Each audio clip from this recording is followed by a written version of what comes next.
Atigi 50 ming so'mga olgan tovuq filesidan naq 9 kishiga yetadigan taom tayyorladim. Buxanka nonni yarmini sutga ivitdim. Tovuq filesini bo'laklarga bo'lib choperga solib, ustidan piyoz, ivitilgan non, tuz, tabga qarab murch va paprika solib, mayda qilib, ustidan o'simlik yog'i solib aralashtirdim. Idishga 2 dona tuxum chaqib, tuz solib atalab, qiymani o'rtasiga pishloq joylashtirib, shu shaklga keltirib, avval tuxumga, so'ngra non talqoniga botirib oldim. Qizigan yog'da ag'darib har tarafini qizartirib oldim.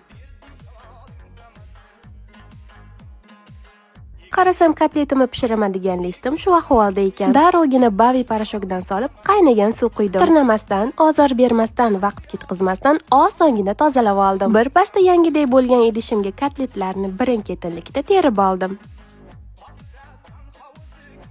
Ustiga sariyog' bo'laklaridan bo'lib terdim, duxovkaga yubordim. Naq yarim soatda sochli, mazali, barakali kotletlarim tayyor bo'ldi. Yoniga kartoshka pyure, guruch, makaron pishirib dasturxonga tortsangiz bo'ladi.